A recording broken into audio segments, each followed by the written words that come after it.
We begin the Catechism of the Council of Trent for parish priests, issued by order of Pope Pius V, translated into English with notes by John A. McHugh, O.P., and Charles J. Callan, O.P. Nil obstat A.J. Scanlon, Imprimatur Patricius J. Hayes, 3 January 1923. Introduction. It has been commonly asserted by non-Catholic writers that prior to the religious rebellion of the 16th century, catechisms and catechetical instruction, in fact all religious education of the people, had long been neglected, and that to Luther and the Reformers was due the revival of the practice of the ancient Church. From the days of the Apostles and during the first centuries, very careful attention was given to Christian doctrine.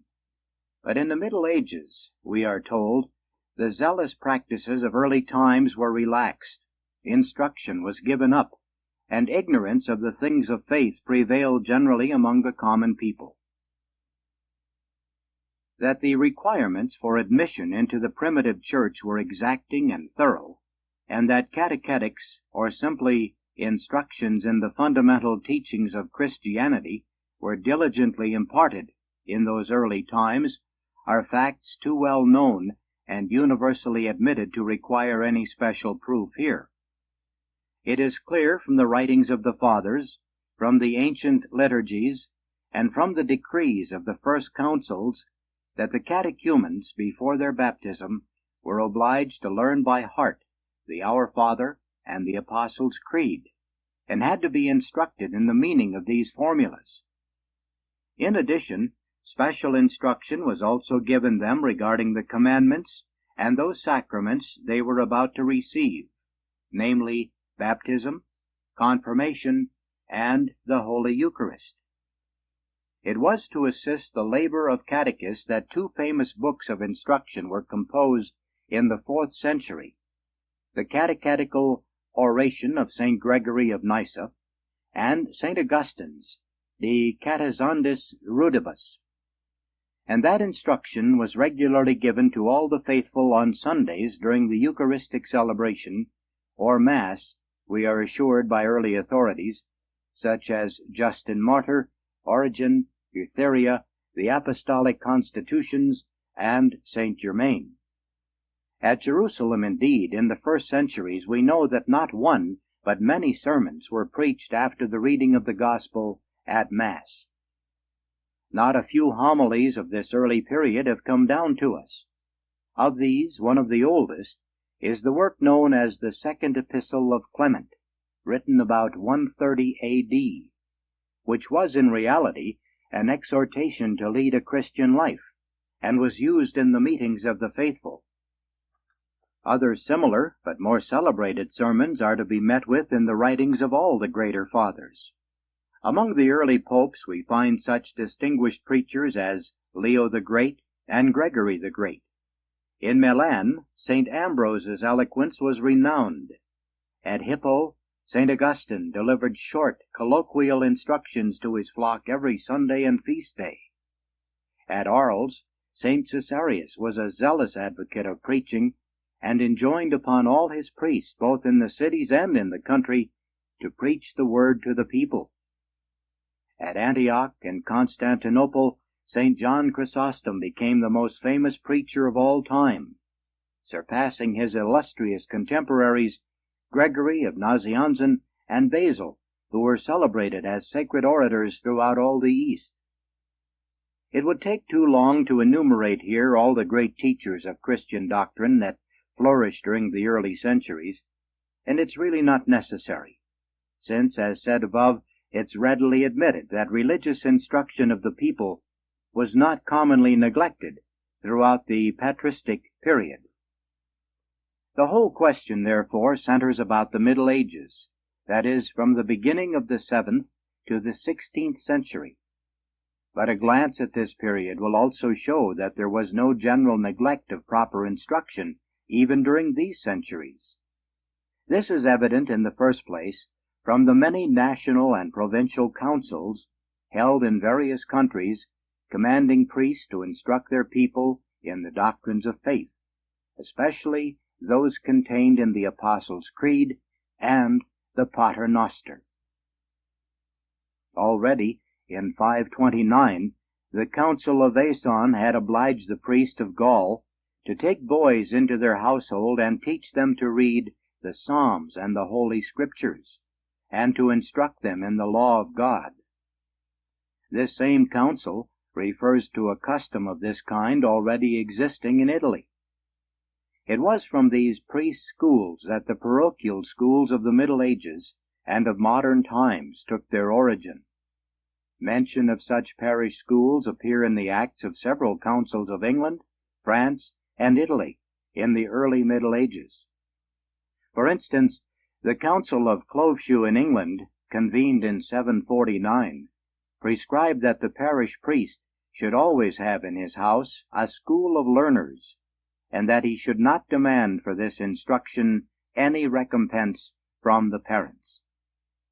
Likewise, Theodulf of Orleans in 797 decreed that gratuitous instruction should be given by the priests in every town and village of his diocese. A similar enactment is to be found in the constitutions of Otto of Vercelli. The Council of Mayence in 813 decreed in its 45th canon that parents should send their sons to the parish schools to learn in the vernacular the Our Father, the Creed, and all else that was needful for instruction in the Catholic faith.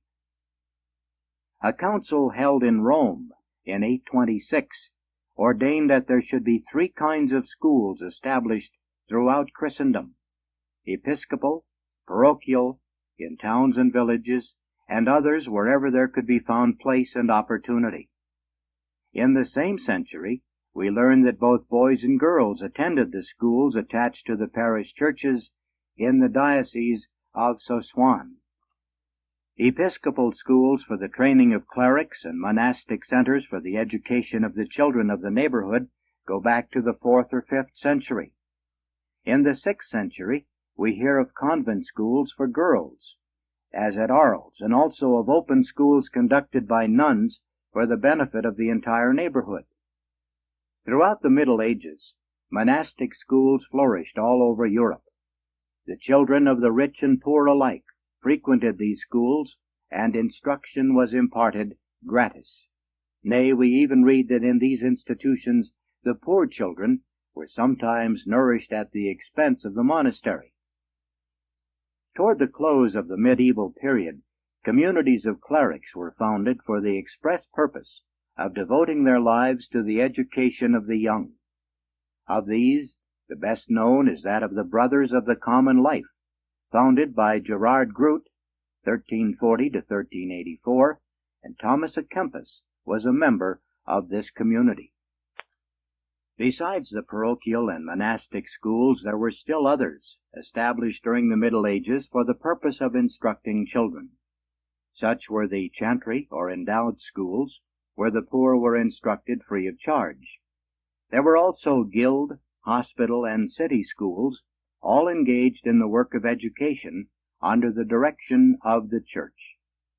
In short, we may say with the best historians that throughout the Middle Ages, schools for religious and secular education were very numerous and well attended wherever circumstances permitted. The spirit of the Church during all this period is clearly reflected in the words of the Third Lateran Council of 1179, which says, "Since the Church of God, as a pious mother, is bound to provide that opportunity for learning should not be withdrawn from the poor, who are without help from patrimonial riches, be it ordained that in every cathedral there should be a master to teach both clerics and poor scholars gratis." In the period just before the Reformation, countless elementary schools existed in all the principal countries of Europe, so much so that Martin Luther himself said that it was almost impossible for a child to go ignorant under the papacy. Even Mathesius, one of the most bitter of the reformers, admitted that parents and schoolmasters taught their children the 10 Commandments, the Creed, and the Our Father, as I in my childhood learnt them at school, and often repeated them with the other children, as was the custom in the olden schools. Nor was religious instruction in medieval times neglected in the home and in the church. From the first centuries, great stress was laid on religious training in the family. In this connection, we need only recall the names of such Christian mothers as Monica and Paula to understand how faithfully this duty was fulfilled. In the writings of the Fathers, also, baptismal sponsors are frequently reminded of the serious obligations that rested upon them of providing for the religious education of their godchildren, and that these early customs were zealously transmitted down to the 16th century, we are assured by conciliar decrees and similar documents which repeatedly called the duties of religious training incumbent on parents and godparents. In Luther's own day, elementary religious training in the home was by no means overlooked. Beale, in 1510, asks in a sermon that parents prepare their children for First Communion. And in 1533, Kuchleus, speaking of customary home instruction in Germany, says that the children had sucked in their religion, as it were, with their mother's milk, and this is still the case today among Catholics, in his words. As for the instruction given in the churches, there can be no doubt that the ancient custom of preaching on the Sunday Gospels and Epistles was not given over during the Middle Ages. We may take the practice among the Anglo-Saxons as fairly typical of others. There, the parish priest was required to expound in English on Sundays the portion of Scripture proper to the Mass of the day, and to preach, or if he were unable to preach, to read at least from a book some lesson of instruction. Collections of homilies made for purposes of preaching and sermon books were quite numerous, even in the early Middle Ages, which goes to show that the ministry of the Word was by no means a dead letter. And not only were the clergy obliged to instruct the people, but the latter were also seriously admonished to be present at sermons, as we learn from such popular manuals of religious instruction as the 15th century Divus et Pauper. Doctrinal discourses on the Our Father and the Creed, similar to those which the early fathers had given to the catechumens, were also customary.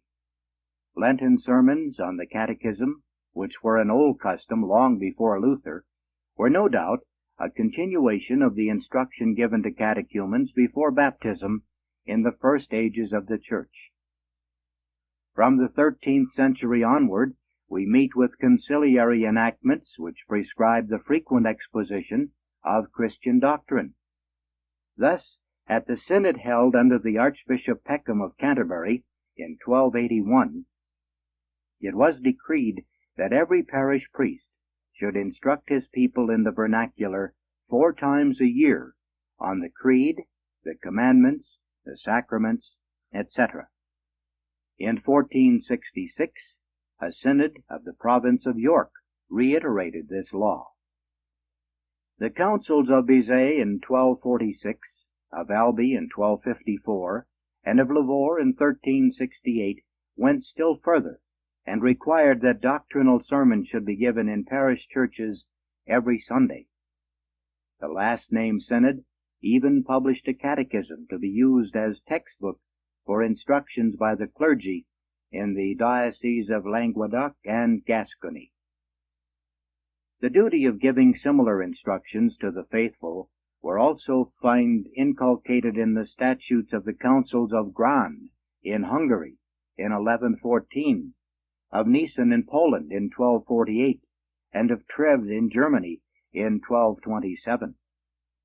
In Germany, in the 15th and 16th centuries, priests were often urged to recite from the pulpit every Sunday the Our Father and the Creed, and sometimes also the Hail Mary and the Decalogue.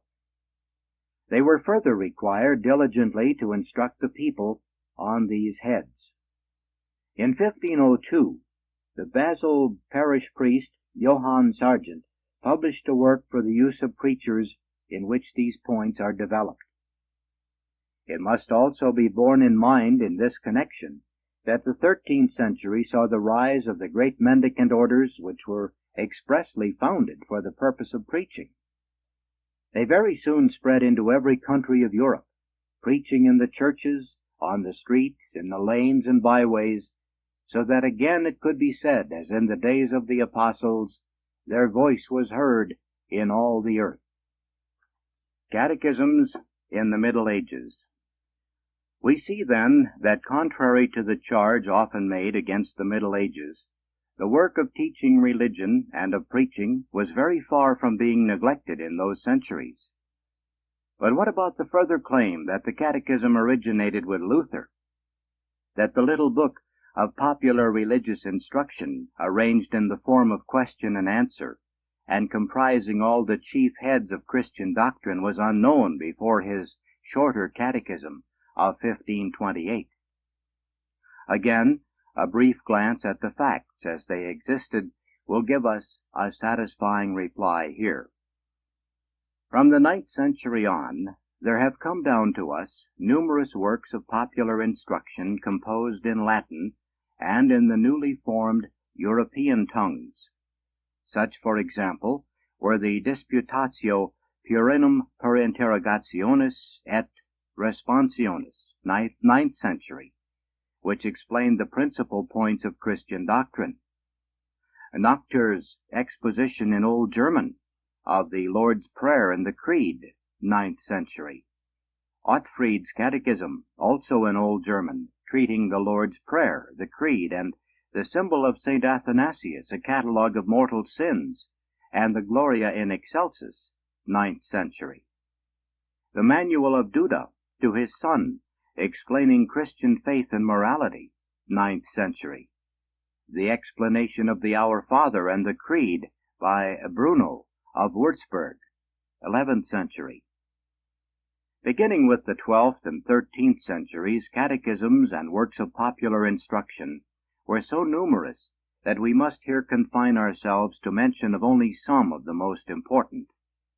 Such were the Elucidarius of Honorius of Autun, 12th century, arranged in the form of questions and answers, and afterwards translated into many modern languages. The Baxoniana, paraphrase of the Creed in Old German, 12th century. The Septenarium of Hugh of St. Victor, in question and answer form, 12th century. Jocelyn of Soissons exposition of the Creed, 13th century. St. Thomas Aquinas' explanations of the Lord's Prayer, Hail Mary, the Creed, the Ten Commandments, and the Sacraments, 13th century. A treatise on Christian doctrine for the use of children, published in Italian, 13th century. The Catechism of Friar Lawrence, or Royal Catechism, embracing all the principal heads of Christian doctrine, written in the 13th century and translated into French in 1481. In the 14th century appeared Cardinal Thoresby's Layfolk's Catechism in Latin and English, and a catechism based on the Septenarium which the Archbishop of Toledo addressed to his clergy. Among the many catechisms and works of popular instruction which appeared between 1400 and the date of Luther's birth in 1483, may be mentioned Gerson's ABC of Simple Folk, The Ordinary of Christians, The Art of Dying, by Matthew of Krakow, The Treasure of Mankind, all in French, Montaigne's Treatise on How to Live and Die Well, written in Spanish, The Christian's Mirror of Brother Dietrich, The Guide of the Soul, The Consolation of the Soul, The Table of a Christian Life, each in German. Just before Luther's rebellion in 1517 appeared in German Lindau's Explanations of the Commandments. In Italy, Savonarola's expositions of the Our Father, the Hail Mary, and the Decalogue. In France, the Art of Living Well and of Dying Well. In England, the Teaching of Wisdom, the Maniple of Pastors, the Art of Living Well, and the mirror of a Christian. Two of the most widely known works for priests in the 30 years before Luther's day were the Fundamentum Aeterni Felicitatis and the Disciples de Eruditione Christi Fidelium Compendiosus. Both books treat the four main points of Christian doctrine, namely the Creed, the Sacraments, the Commandments, and the Lord's Prayer. The former is written in question and answer form, the latter contains questions and objections. Before Luther's rebellion, we know that there was also a widespread custom of printing portions of the Catechism on separate tablets or sheets to be hung on the wall in order to facilitate the learning of religion. Until recently it had been falsely supposed that Luther was the originator of this form of catechetical instruction. Numerous prayer books and manuals on confession, containing abundant matter regarding the sacraments and all points of doctrine, were another means of disseminating religious teaching before Luther's time.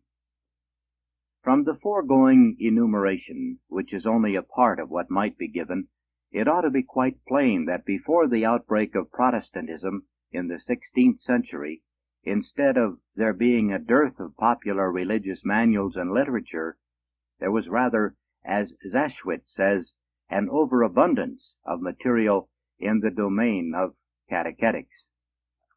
If to the brief survey so far given of ecclesiastical legislation, preaching, schools, and literary production during medieval times, we add but a casual consideration of the manifestations of faith which stamp these ages apart, we shall have a final and most convincing argument that popular religious instruction could by no means have been generally neglected in the centuries that preceded the rise of Protestantism.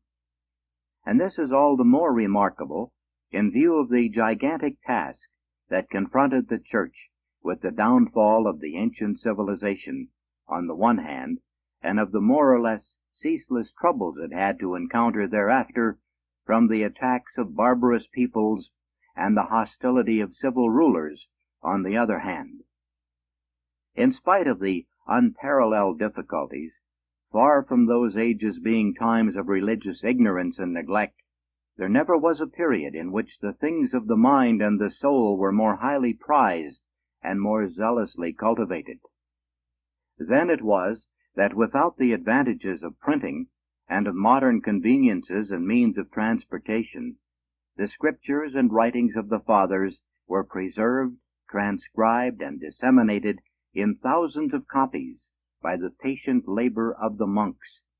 Then were erected and established the many schools and colleges, out of which grew the great universities and seats of learning of Europe. Then were planned and constructed those magnificent churches, chapels, and cathedrals, those masterpieces of religious art, which are at once a living testimony of the intelligent, ardent faith of the people and the marvel and admiration of all succeeding ages. Then were developed in the highest degree the arts of painting, sculpture, music, and poetry, for the purpose of being used both to revere the mysteries of faith and to teach their meaning to the people. Then it was that the Church sent forth her apostles and the members of her newly founded mendicant orders to instruct the faithful and evangelize the pagans. Then it was that, having found the races of Europe savage and barbarous, she made them civilized, having found them pagan slaves of idol worship. She turned them to the service of the true God and of the crucified. Then it was that the nations were united in the one true faith of Christ, that religion was the dominant factor both in public and in private life, that faith yielded its highest fruits of piety and holiness in every rank of society, in king and subject, in scholar and peasant, in statesman and soldier, in cleric and layman. Then indeed, if we can judge by results, must the spirit of religion have been perceived and appreciated to a degree unequaled, since at that time appeared its fairest and most varied flowers, since faith was then so fruitful as to give its very name to those ages. If now, however, we pause to ask how it was possible, in view of the picture we've just drawn of the centuries immediately preceding the revolt of Luther, that whole nations should have given up the faith of their forefathers, and this in a comparatively short time, the answer is to be found not in one, but in a variety of causes. First, there had been the great schism of the West and a gradual relaxation of discipline, which had weakened authority and opened the way to many scandals and unpunished abuses in the ranks of the clergy.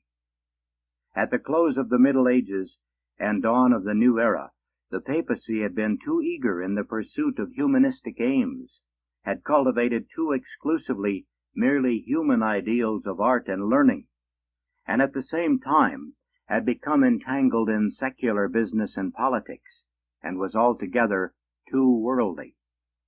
Moreover, in Germany at this time the bishops were mostly younger sons of princely or noble houses, who were quite unfitted for their spiritual work. And as for the lower clergy, secular and religious, while many were zealous to diffuse religious knowledge by catechetical teaching, sermons, instructive publications, and educational work in the elementary and middle schools, too many others were quite neglectful of these sacred duties. In truth, at the time of Luther's first appearance, in many parts of Germany there was no regular, systematic religious instruction of the young by the clergy or in the schools, but the children were left to pick up what they could in the home or from the public sermons. There were indeed regulations in force for the priests and the schools, but they were not acted upon. Another cause which greatly contributed to the defection was that in many places the leaders of the movement against the church were ecclesiastics, who before had been acting as the people's guides, and whose influence, consequently, could not easily be ignored. Thirdly, and especially, the rebellion was fomented and fostered by the civil rulers in Germany, Scandinavia, England, and elsewhere, who, taking advantage of the disorder, saw in the rebellion a coveted opportunity of gaining absolute control over the people and of confiscating the immense wealth of the church, and hence gave to the religious leaders a support without which the revolt everywhere would have failed utterly. Uniting to the above influences the popular unrest and love of novelty which characterized the 16th century, and the discontented and evil elements that are present at all times in every society, we can easily understand how the apostasy could be so far-reaching in spite of the general diffusion of religious knowledge and the devoted zeal of a great part of the clergy and of a mass of the people. Furthermore, there was the recent invention of printing, which enabled the heretics to circulate broadcast their perverse teachings, thus confusing and deceiving the minds of the simple folk. Straightway, the reformers set about publishing catechisms of their own. About 40 different works of this kind were produced by disciples of Luther between 1522 and 1529. And in 1530 appeared Luther's own larger catechism, called the Deutsche Catechismus. Besides these, numerous other catechisms were published by the different sects, such as that of Bucer in 1534, that of Bern in 1552, the catechism published by Calvin in 1536, that of the English Church contained in the Book of Common Prayer in 1549, and the Heidelberg Catechism of the Dutch Reformed Church in 1563, which spread into Switzerland, Austria, and Holland. One of the most pernicious features of the multitude of catechisms which the sectaries circulated far and wide was that their errors were so veiled under a semblance of piety that the unsuspecting faithful were deceived with incredible facility. Meanwhile, the defenders of the faith were far from being idle. Nothing was left undone to stem the tide of error that was sweeping over Christendom. In particular, the Sunday School and the Confraternity of Christian Doctrine were organized, and a great number of catechisms were at once published to counteract the baneful influences of those preceding from heresy. In Germany alone, we find 20 or more different writers of such manuals. One of the most famous of these, published at Vienna in 1555, was the Catechism of Peter Canisius, S.J., which was soon translated into a dozen different languages. Works of the same kind appeared in great numbers in Holland, France, Italy, Spain, Portugal, Mexico, and wherever the civil power was not completely under the control of the heretics. The Catechism of Trent. But good as were these individual and separate works, the Church at the Council of Trent, assembled December 13, 1545, seeing the need of a uniform and comprehensive manual which would supply parish priests with an official book of instruction for the faithful, ordered the preparation of the work, which has ever since been variously known as the Catechism of the Council of Trent, the Catechism for Parish Priests, the Roman Catechism, or the Catechism of Pius V. It was some months, however, after the opening of the council before mention was made of any kind of catechism. This was during the fourth session, on April 5, 1546. 8 days later, the draft of a decree was read, proposing that there be published in Latin and in the vernacular a catechism to be compiled by capable persons for children and uninstructed adults who are in need of milk rather than solid food. The purpose of such a manual was to afford instruction for beginners in the primary duties of a Christian life, and to prepare them for further and higher religious education. The idea met with general approval, but as the council was occupied with matters more pressing, we hear nothing further about it until 16 years later, in 1562. According to some, the question of the catechism was brought up by St. Charles Borromeo during the 18th session, and a commission actually appointed on February 26, 1562. What is certain is that the papal legates, after a protracted discussion, had named a committee before the end of that year, for on January 3, 1563, they informed the procurators of Charles IX and of Ferdinand I of the existence of such a committee, and assured them that work on the catechism was already under way. The principal members of this committee, besides its president, Cardinal Serapandi, were Leonardo Marini, Archbishop of Lanciano, Edigio Foscarari, Bishop of Modena, Muzio Collini, Bishop of Zara, and Francesco Ferrero.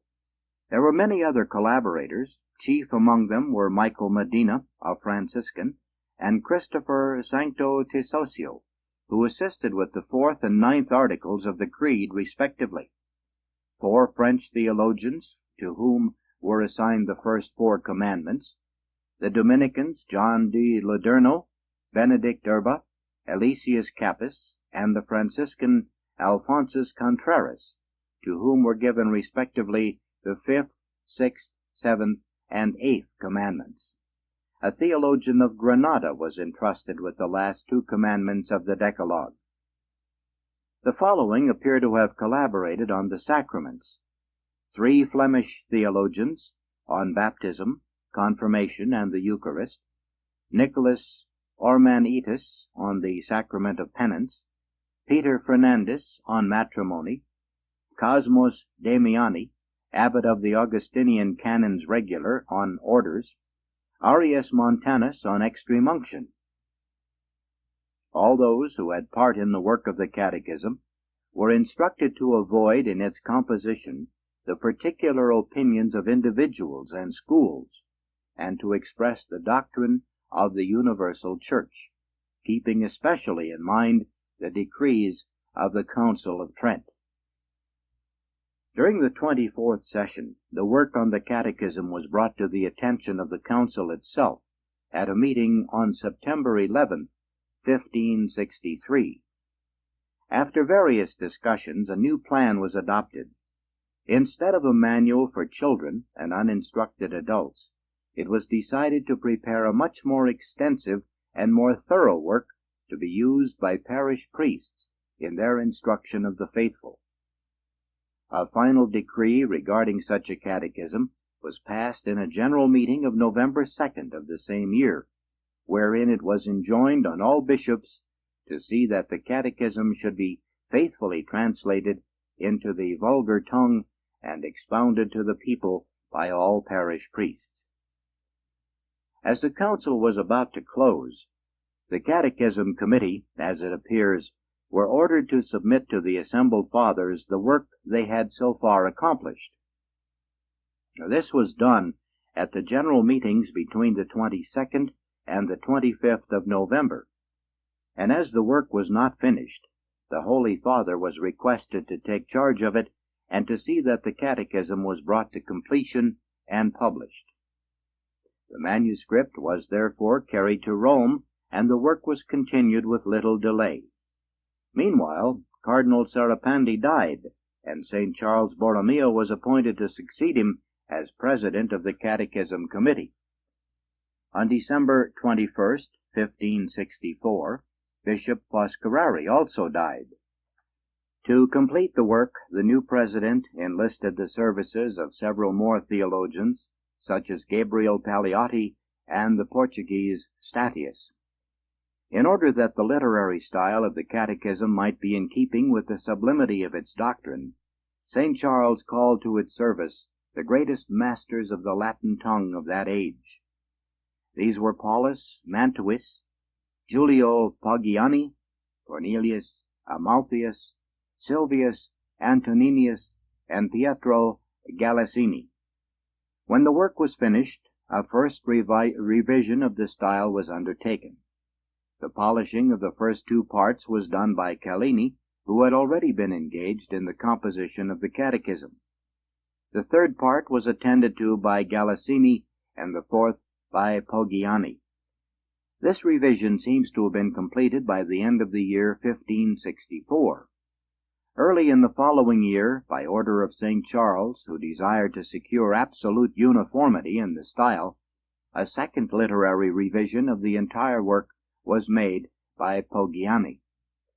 Meanwhile, Pius IV died, and was succeeded on January 17, 1566, by Pius V. One of the first acts of the new pontiff was to appoint a number of expert theological revisers to examine every statement in the Catechism from the viewpoint of doctrine. Chief among these revisers were Cardinal Serlet and the two Dominicans, Thomas Manrique and Eustachius Locatelli. By July of that year, the work of the Catechism was finished, but it was not until the close of the year that it appeared under the title Catechismus ex decreto concilii Tridentini ad Parocos Pia V. Ponti Max Jussu editus. The text of the Tridentine Catechism. The first editions of the Catechism were printed without headings of any kind, and with hardly any break in the text beyond an occasional paragraph. This arrangement, however, appeared unsatisfactory to Pius V, who therefore ordered that in subsequent editions the book should be divided into parts, chapters, and paragraphs. The questions that are found in most editions were originally drawn up by A. Lefebvre of Munich, and first appeared in the Antwerp edition of 1587. Hence it is clear that these question headings form no part of the original Catechism.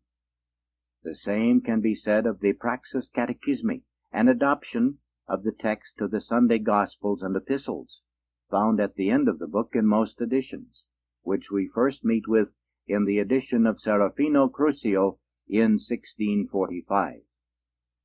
This idea, however, seems not to have originated with Crucio, who tells us that he got it from a French edition, published a few years before at Bordeaux. The original manuscript of the Catechism is not extant, but of the innumerable Latin editions that have appeared, the earliest are the Manutian, Rome, 1566, so called because it was printed by Paulus Manutius by command of Pope Pius V, that published by De Ferris in Venice, 1567, the Aquensian, Cologne, 1567, that brought out by Curver, Paris, 1568, a second Venetian edition in 1575, the Ingolstadt edition of 1577, and the Fabrician, Antwerp, 1587. Among later Latin editions may be mentioned the following, issued at Rome: the edition of 1761, which contains the encyclical of Clement XIII on the excellence and the use of the Roman Catechism; the propaganda editions of 1858, 1871, and 1907. As was observed in the propaganda edition of 1858, the Manutian text was by far the best.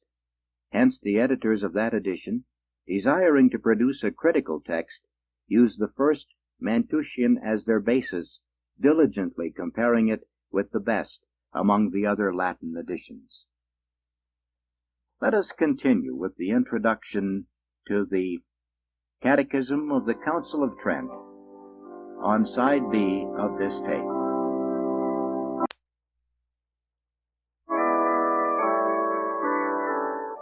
We continue now with the introduction to the Catechism of the Council of Trent. From time to time there have appeared various works of theology and popular instruction grounded on the Catechism of Trent. Some of these have taken the form of commentaries, enlarging upon the text and doctrine contained in the Catechism. Others, being intended for practical use, are syntopical in character. Among the larger works, the best known are those of Barnabite, John Ballerini, and of the Dominican Natalis Alexander. Ballerini's commentary is in 2 volumes, the first of which, entitled Doctrina Concilii Tridentini et Catechismi Romani, Brescia 1603 and Milan 1615, was intended for the instruction of the faithful. The part of this work treating the Decalogue was later published in French. The second volume, designed for the conversion of heretics and bearing the title Doctrini Catholica ex Sacro Concili Tridentino et Catechismo Romani de Verbo Dei, de Regno Christi, de Ecclesia, de Romano Pontifici, si de Evangelio, from Milan 1620, has passed through several editions. The largest and most famous commentary ever written on the Catechism was Natalis Alexander's Theologia Dogmatica ad Morale Secundum Ordinum Catechismi Concili Tridentini, in 10 volumes, Paris, 1694. This admirable work passed through 17 editions, from the time of its first appearance down to 1783, the surest sign of its great usefulness and success. Abridgments of it were made by Rosselli in Rome in 1773, 87, 92, and 1837, and in Venice in 1786. Among shorter works on the Catechism, the following are noteworthy. Partitionis Catechismi Catholici by G. Eder, Cologne, 1571, contained extracts from the Catechism divided into sections and subsections, and intended as a school manual for the instruction of the young. This work was republished, at Lyon at 1579, under the title Methodus Catechismi Catholici. A few years later, A. Soli, general of the Barnabites, published in Italian an abridgment of the Catechism designed to facilitate its use for the clergy. At Paris, in 1695, there appeared a small compendium of theology in 439 pages, entitled Catechismus ad Ordinatinos Juxtu Doctrinam Catechismi Concili Tridentini. 3 years later, a second edition of the same work was published. As said above, it was the desire of the Council of Trent that the Catechism should be translated into the vernacular of each country. Accordingly, it has been done into all the principal European languages, and even into Arabic. We are told that by order of Pius V it was at once translated from the original into German, Polish, French, and Italian. This first Italian version was made by Alexis Fugigliocci and appeared in 1566, contemporaneously with the first Latin text. Two other Italian translations, those of Andreoli and Brazacco, were published about 1804. The chief French versions are that of Bordeaux, Gillians, Coulons, de Fontenay, Simons, and among the more recent French editions are those of Donny, of de Cagey, of de Halles, and of Marbeau and Carpentier. The first German versions were made by Paul Hofhaus, Dillingen, 1568. Among the German translations of the 19th century, the most notable are Rechenmacher's in Passau, 1839, Smets in 1844, and Buce's in 1859. A German Latin edition was published at Ratisbon in 1886. In English, the earliest known translation of the Catechism was made in 1675, but embraces only parts 1 and 4. It is a very rare work, being found neither in the British Museum nor in the Bodleian. The only extant copy of it that we know of is in the possession of the English Dominican Fathers in London. Its title page reads as follows: A large summary of the doctrines contained in the Catechism, published by the decree of the Council of Trent, which is here thus summarily translated into English, accommodated to the use of the faithful, and therefore directed unto them. If he hear not the church, let him be to thee as a heathen or publican. 12 years later, during the reign of James II, there appeared in London a complete English version of the Catechism by John Bromley. Dodd, in his church history, tells us that Bromley, who had been Anglican curate of St. Giles in the Fields, entered the Catholic communion about 1685. After the fall of James II, in 1688, Bromley opened a school for young gentlemen. He died at Madley, in Shropshire, his native county, January 10, 1777. While the diction of this version is good, Father Waterworth, S.J., says that as a translation it is extremely inaccurate. The following is Bromley's title page: The Catechism for the Curates, composed by the decree of the Council of Trent, and published by command of Pope Pius V, faithfully translated into English. Permissu Superium, London, printed by Henry Hills, printer to the King's most excellent Majesty, for his household and chapel, for him and Matthew Turner. This work is still fairly common. 2 copies of it are now in the library of Hawksyard Priory in England. Several English versions of the Catechism were published in Ireland at the beginning of the 19th century. The first of these, which appeared in 1816, was published by Dowling of Dublin. The name of the translator is not given.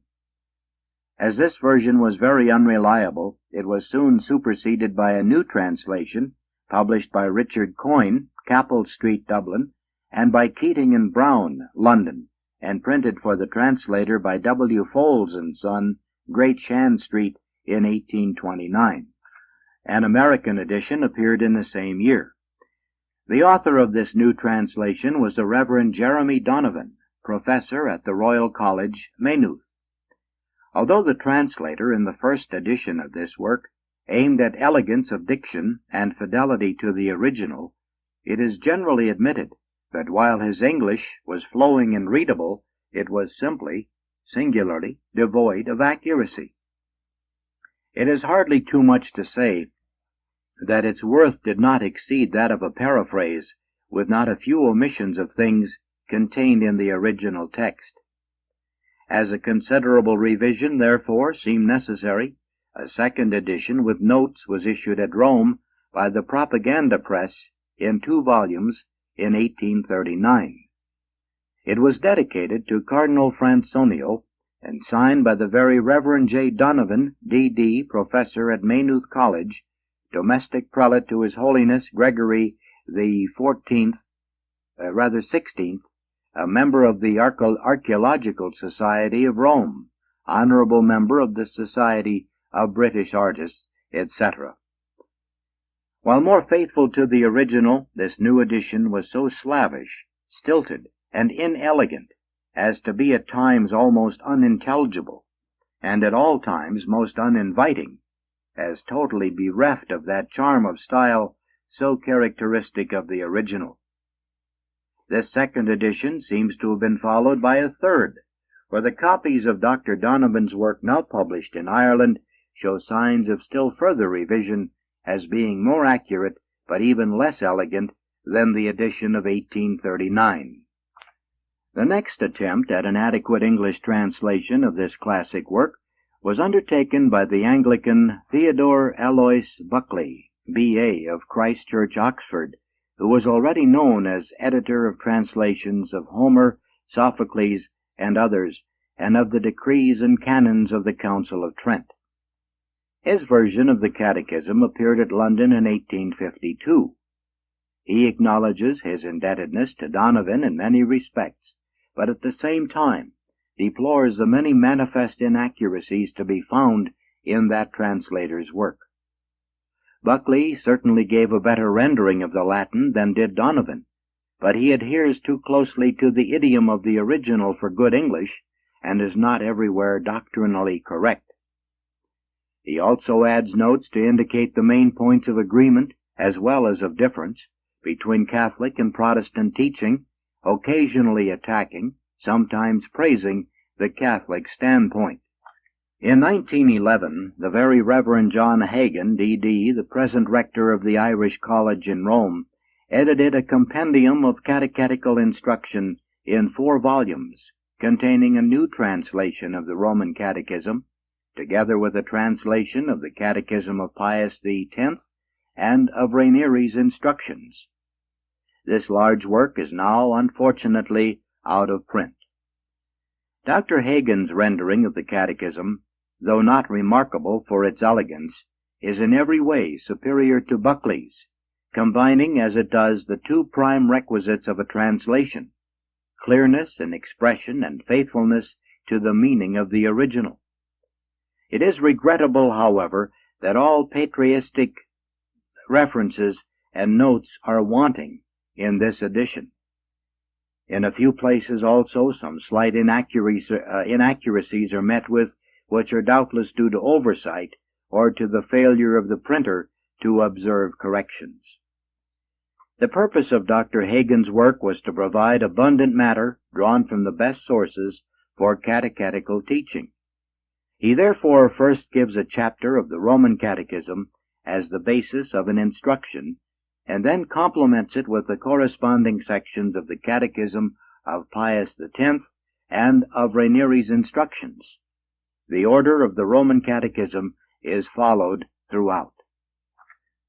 But with a view to make the Catechism more readily available for parochial preaching, thereby fulfilling the main purpose for which it was written, the present translators prepared in 1920-21 a parochial course of doctrinal instructions for all Sundays and holidays of the year, based on the teachings of the Catechism of the Council of Trent, and harmonized with the Gospels and Epistles of the Sundays and feasts. In that 4-volume work, the order suggested in the preface to the Catechism is followed, that is, a dogmatic or moral subject drawn from the Gospel or Epistle of the day is accompanied by the appropriate passage of the Roman Catechism, in which that subject is explained and developed. The sections from the Catechism are all supplemented by sermons, both in outline and in developed form, and by a copious list of references to a great variety of classic and modern sermons, to theologians, scripturists, liturgists, works of devotion, and the like, all bearing on the subject of the day. The text of the Catechism used in the 1st volume of that course is a revision of Dr. Donovan's translation. In the 3 subsequent volumes, however, the editors found it advisable to make a new translation based on the Latin edition published by Roger and Chernovich in Paris in 1893. Since the publication of the above-mentioned parochial course, there's been a call for a translation of the Catechism in separate form, accompanied by notes.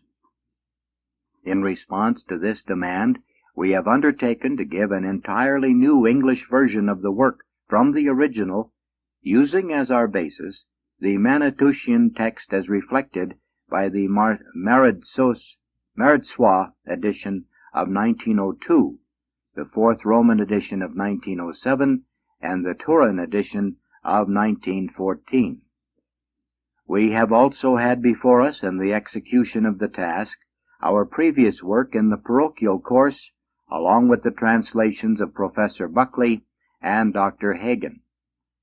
Since the Catechism is an official work, composed with the utmost attention to precision of statement and elegance of expression, the purpose in the present version has been to reproduce the sense of the original as exactly as possible in clear, dignified, modern English. Whether this aim has been realized, it remains for others to determine. The system of headings employed in this translation is entirely new. As said above, divisions and headings formed no part of the first copies of the Catechism. Moreover, those which were later introduced, being arbitrary and often heedless of continuity of thought, as well as of leading topics in order, are acknowledged to have been to a great extent anything but a help to an intelligent understanding of the meaning of the text. They simply confused and concealed the truly marvelous arrangement of the original, which it has been our effort to bring out and emphasize, both in the placing and wording of titles and in the different styles of type employed. Another drawback of previous English translations lay in the footnotes and references, which often promiscuously grouped together what was native to the text with matter that was merely the work of editors. In addition, these editorial notes are now most unpractical and useless for purposes of reference, as pointing to the decretals, the Fathers, and other works which very few readers would have an opportunity or desire to consult. Therefore, it has seemed advisable to us, first to separate the footnotes that belong to the original from the explanations and references which we have given, indicating the former by Arabic numerals and the latter by letters of the alphabet, and secondly to substitute for those less useful citations, comments, and clear indications of pertinent passages in St. Thomas, St. Alphonsus, the Code of Canon Law, etc., works which the great majority of priests and students can reasonably be supposed to possess. Should anyone desire further patristic or scripture references on any particular subject treated in the Catechism, these are easily to be had by consulting textbooks in theology or special works.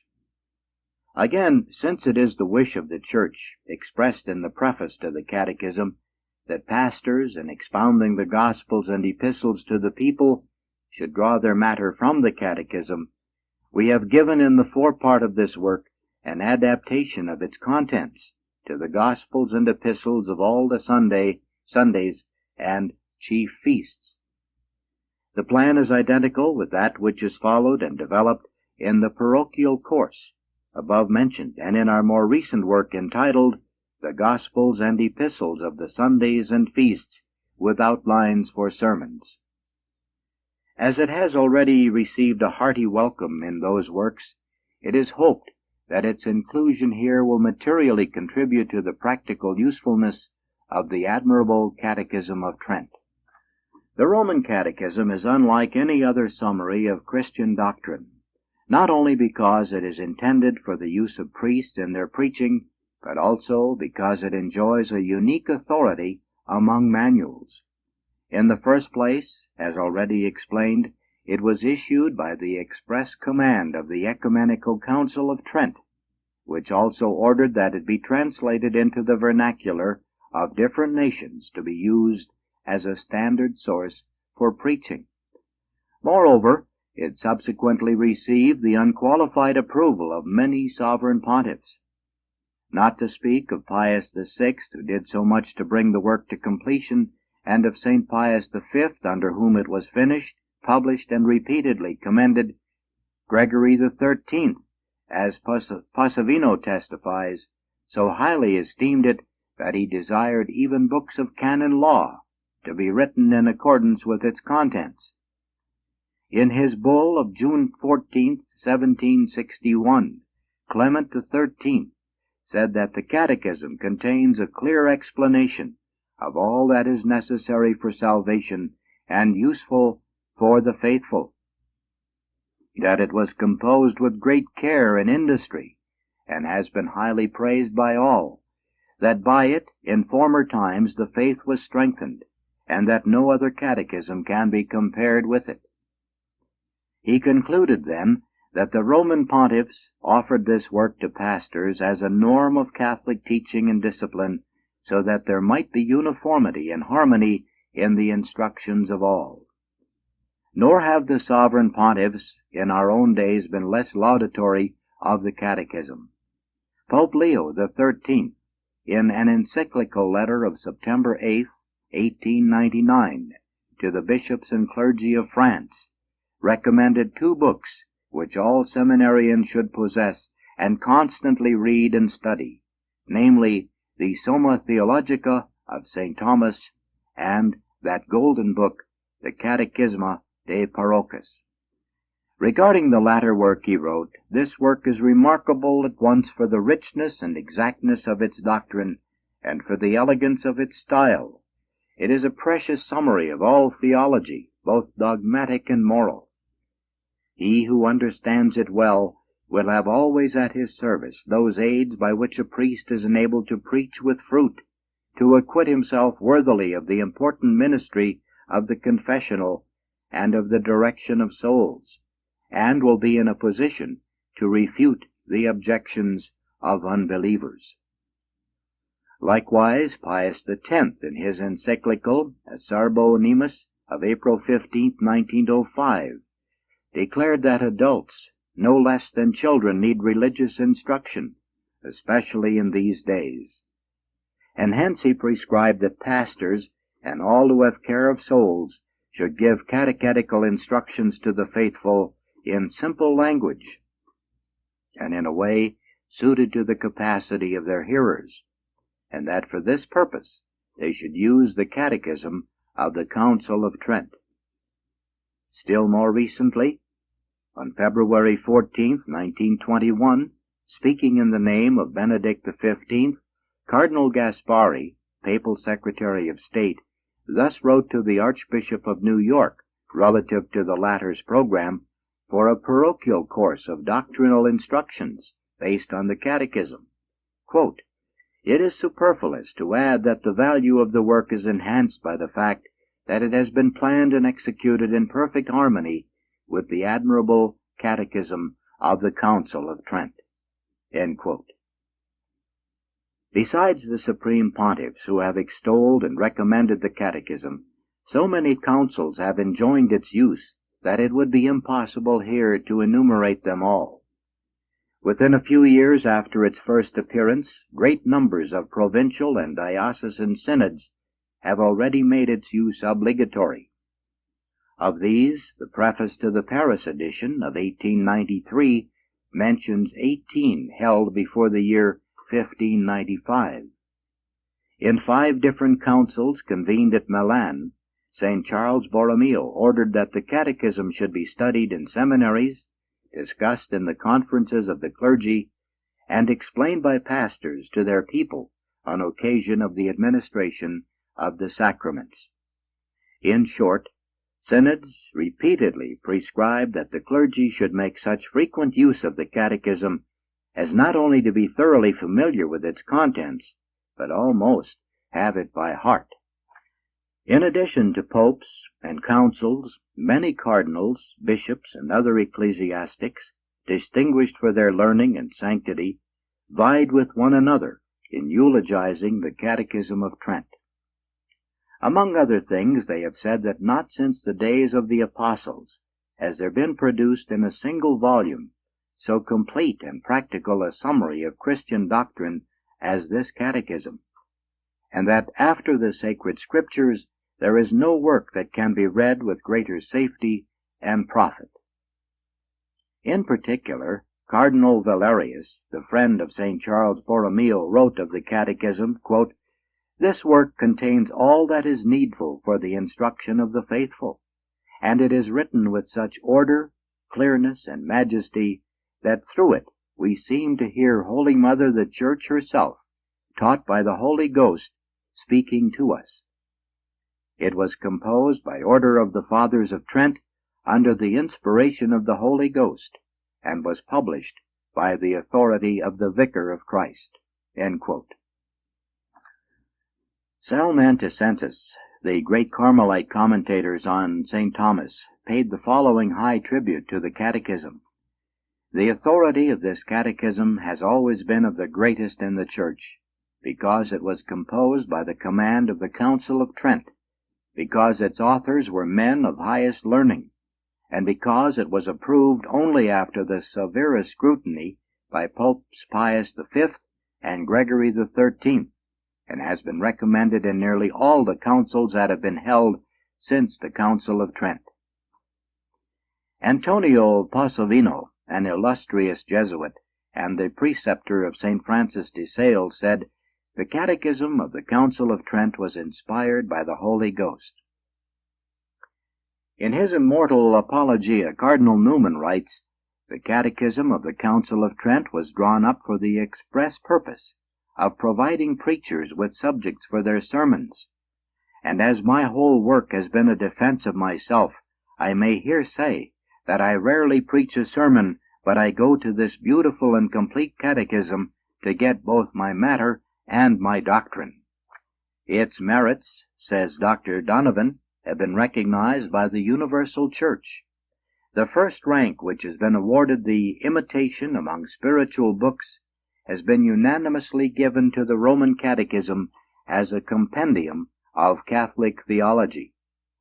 It was the result of the aggregate labors of the most distinguished of the Fathers of Trent, and is therefore stamped with the impress of superior worth."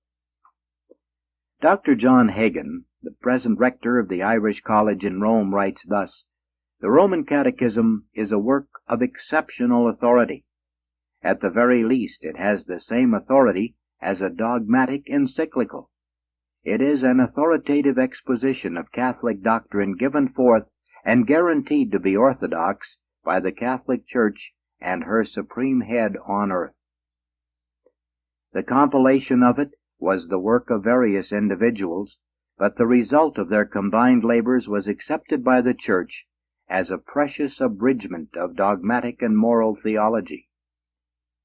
Official documents have occasionally been issued by popes to explain certain points of Catholic teaching to individuals or to local Christian communities, whereas the Roman Catechism comprises practically the whole body of Christian doctrine and is addressed to the whole Church. Its teaching is not infallible, but it holds a place between approved catechisms and what is de fide. We are enabled to realize from the foregoing testimonies how invaluable is the treasure we possess in the Tridentine Catechism. It is a vade mecum for every priest and ecclesiastical student. In it, the latter will find a recapitulation of all the more important and necessary doctrines he's learned throughout his theological course, while to the priest it is not only a review of his former studies, but an ever-present and reliable guide in his work as pastor, preacher, counselor, and spiritual director of souls. Moreover, to the educated layman, whether Catholic or non-Catholic, who desires to study an authoritative statement of Catholic doctrine, no better book could be recommended than this official manual, for in its pages will be found the whole substance of Catholic doctrine and practice, arranged in order, expounded with perspicuity, and sustained by argument at once convincing and persuasive. Finally, it can be said without fear of exaggeration that there is no single volume work which so combines solidity of doctrine and practical usefulness with unction of treatment as does this truly marvelous catechism. From beginning to end, it not only reflects the light of faith, but it also radiates to an unwonted degree the warmth of devotion and piety.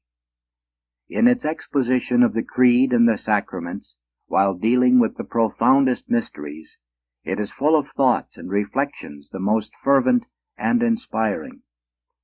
The part on the Decalogue, which might well be called a treatise on ascetical theology, teaches us in words burning with zeal both what we are to avoid and what we are to do to keep the commandments of God. In the fourth and last part of this beautiful work we have what is doubtless the most sublime and heavenly exposition of the doctrine of prayer ever written. The Roman Catechism is, therefore, a handbook of dogmatic and moral theology, a confessor's guide, a book of exposition for the preacher, and a choice directory of the spiritual life for pastor and flock alike. With a view, consequently, to make it more readily available for these high purposes among English-speaking peoples, this new translation has been prepared and is herewith respectively submitted to its readers. Signed, John A. McHugh and Charles J. Callan. The end of the introduction.